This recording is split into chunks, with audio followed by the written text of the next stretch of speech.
Chances are, if you've heard anything about intelligent design, you've heard that it's a faith-based, not a science-based idea. Or maybe you've even heard it's religion masquerading as science. Is that true? Well, why don't you decide? According to evolutionary biologists, such as Richard Dawkins of Oxford University, living systems give the appearance of having been designed for a purpose. But that appearance is merely an illusion. Why? Well, according to Dawkins and his followers, wholly undirected processes such as natural selection and random mutations can produce the intricate design-like structures in living systems. In their view, natural selection can mimic the powers of a designing intelligence without being guided or directed in any way. In contrast, the proponents of intelligent design argue that there are telltale features of living systems and the universe that are best explained by a designing intelligence. So what telltale signs of intelligence are we talking about?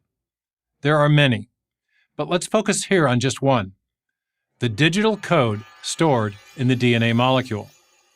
In 1953, James Watson and Francis Crick mapped out the structure of the DNA molecule. Along the interior of their famed double helix, they discovered a 4-character code at work. They soon realized that sequences of precisely positioned chemicals, called nucleotide bases, store and transmit the assembly instructions, the information, for building the crucial protein molecules that cells need to survive.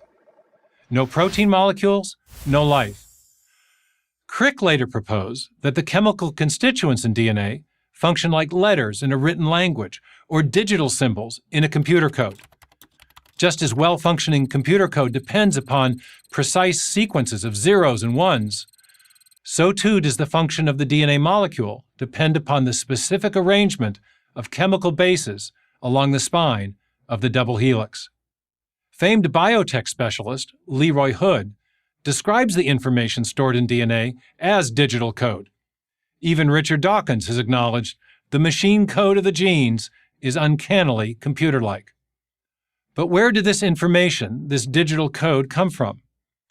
Today, this question lies at the heart of a great scientific mystery, the mystery of the origin of life. Building a living cell requires many proteins, and building proteins requires genetic information in DNA or some other equivalent molecule.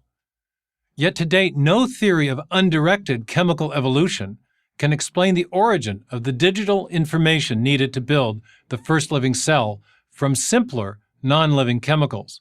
In other words, the problem of getting life from non-life. Why is this a problem?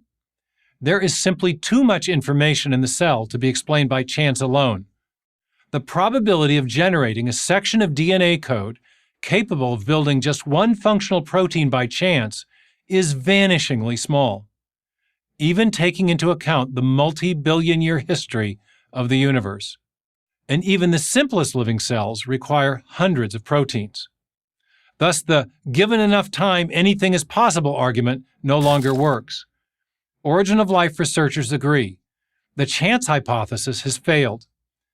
Chemistry doesn't help us either. Unlike basic chemical compounds, like a crystal of salt, the chemical letters in the DNA message do not arrange themselves as a result of mutual attraction. Saying otherwise would be like saying that the message in a newspaper headline could spontaneously emerge because of the way ink sticks to paper. Clearly something else is at work. In this case, a newspaper editor. Yet proponents of intelligent design do not argue for the theory because all these other theories, chance, chemical laws, or some combination, have failed. Instead, they argue for intelligent design because our uniform and repeated experience, the basis of all scientific reasoning, shows that systems with digital information invariably arise from intelligence. DNA functions like a software program. We know from experience that software comes from programmers.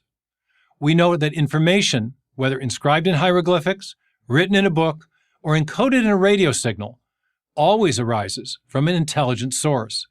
So the discovery of information at the foundation of life in even the simplest living cells provides strong grounds for inferring that a designing intelligence played a role in the origin of life.